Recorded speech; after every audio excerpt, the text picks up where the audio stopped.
durante i Buffy, la primissima cerimonia della nostra prestigiosa nuova Hall of Fame di Buffy. Vabbè, dai, ho esagerato un po'. Ma oggi, all'epoca degli hipster, i Buffy, come i miei, non fanno più così scalpore. Anzi, addirittura questo simbolo è diventato molto trend e molto conosciuto. Questi Buffy fanno parte di un'epoca del vaudeville e del film muto. Lo sapevi già, vero? Ma ce n'erano molti altri e ce n'erano anche di pazzeschi. Ti piacerebbe scoprire i Buffy più stravaganti dell'epoca? Sì? Lo sapevo. Allora tuffati nel mio mondo. Ciao, io sono Dandy Dan e faccio il comico visuale. Cioè, la comicità visuale è far ridere senza l'uso della parola. Quella risata che viene scaturita da artisti come Charlie Chaplin oppure oggi come Mr. Bean. Ma oggi voglio farti conoscere i Buffy più esilaranti della commedia visuale.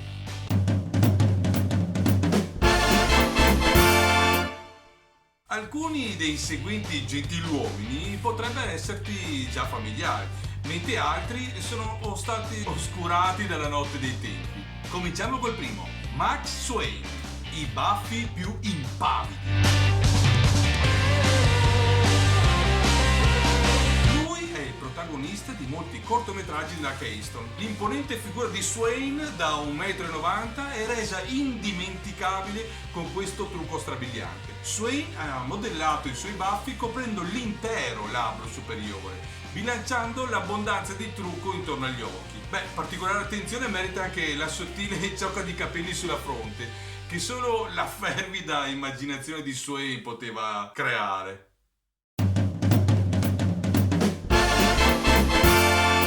Leo White, il miglior profilo.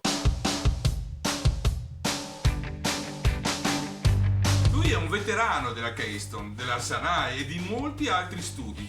Leo White è stato notato per il suo caratteristico boulevardier, cioè tipico uomo di una città francese dell'epoca. Il suo completo di cilindro, monocolo e pizzetto erano probabilmente secondari rispetto ai suoi baffi lussuosi, che a volte si estendevano sulle guance, mentre le estremità erano rivolte verso l'alto. Si avvicinavano veramente drammaticamente a toccargli quasi gli occhi. In verità, possiamo dire che qui c'era un artista dedito al suo mestiere e sicuramente ai suoi baffi. Chester Conklin.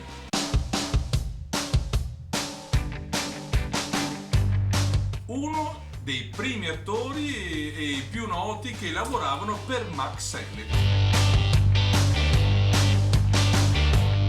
La potente frangia di Conklin era così famosa che al suo personaggio fu presto conferito il nome di Walrus.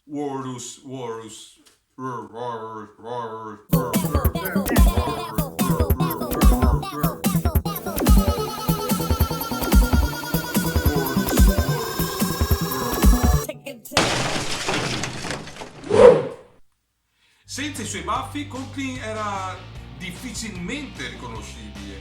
Anzi, sembrava quasi sminuito, davvero, Era una pallida ombra della sua vera grandezza. I potenti baffi di Conklin sarebbero stati una componente essenziale del suo costume in molti ruoli dei personaggi negli anni 20 e persino anche negli anni 30, 40 e 50, mitici. Eric Campbell, il cattivo. Chi ha mai dato al cattivo dei baffi neri una presenza più nobile di Eric Campbell? Il protagonista di Chaplin in molti cortometraggi, anche se il suo tempo su questa terra fu breve, perché morì nel 1917 all'età di 37 anni, lasciò un'eredità duratura, un baffo scuro abbinato a sopracciglia propriamente diaboliche. Sì, lo riconosciamo sempre. E lui è sempre ispirato, spesso includeva una grande barba per aumentare ulteriormente la sua presenza intimidatoria, andando ben oltre la linea del dovere comico, il vero cattivo.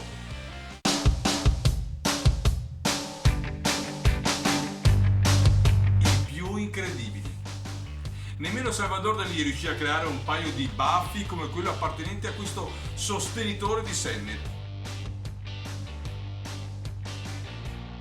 L'accessorio di Conkling passerà agli annali della commedia muta come uno dei più unici mai catturati in un film. E cosa puoi dire di un baffo del genere? Sicuramente Salvador Dalì ne sarebbe stato geloso.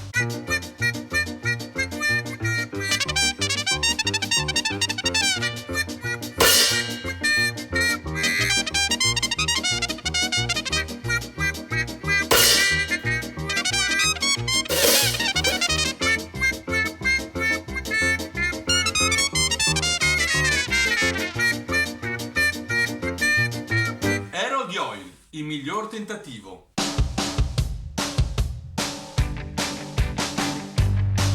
Lui è uno dei più famosi comici cinematografici. Molti però non sanno che lui portò i baffi.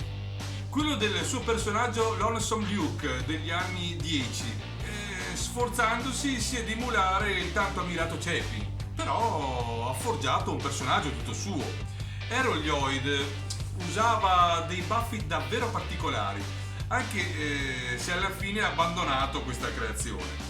Ma l'ambizione creativa di Lloyd gli ha fatto guadagnare un posto sicuramente duraturo in questa Hall of Fame.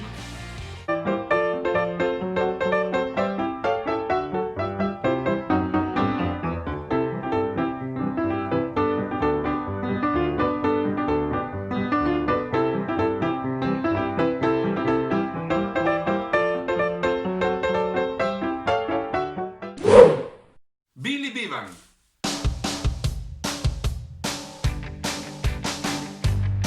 Il nativo australiano Billy Bevan prediligeva i baffi forti e folti che ricordano quelli dei personaggi amati dei fumetti.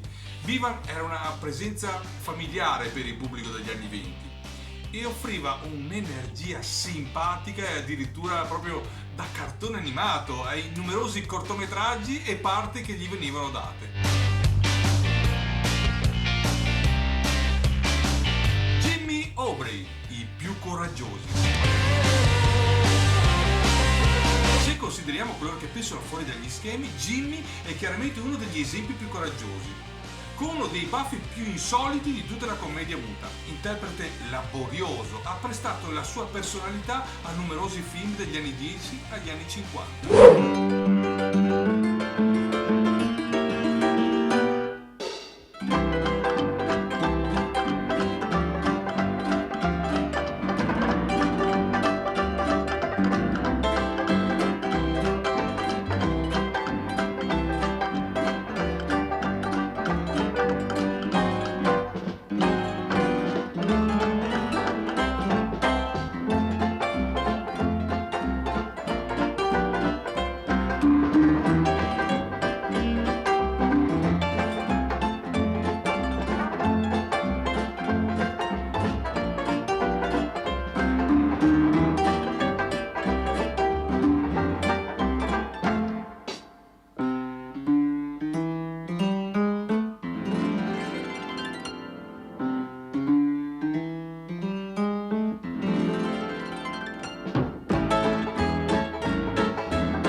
Snap Pollard, i più iconici.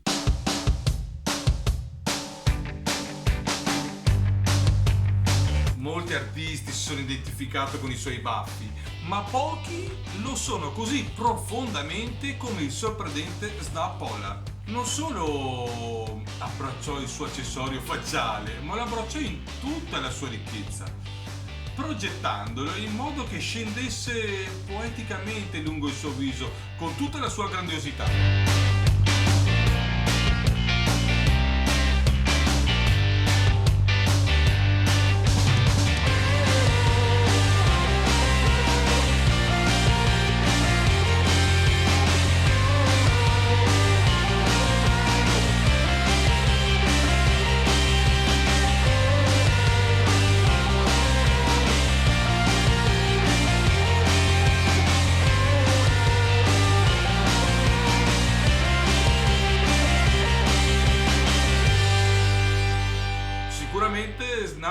Richard non poteva mancare in questa Hall of Fame.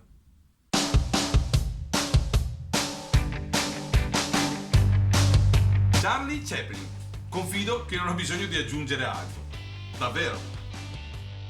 Se non fosse per lui, questo tipo di baffi sarebbero rimasti per ricordare uno come Hitler, che di certo nella comicità non c'entra proprio nulla. Allora il fatto, secondo me, è intervenuto ed ha bilanciato la causa.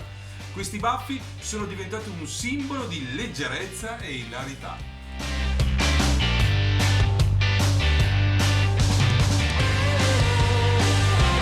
E allora confido di ricevere molte proposte pubblicitarie per la cura dei propri baffi grazie a questo video. Ah no? Non gliene frega niente a nessuno? La Proraso? Nemmeno? Vabbè, alla fine basta un po' di cera e tutto torna come prima. Ciao, ti aspetto al prossimo video.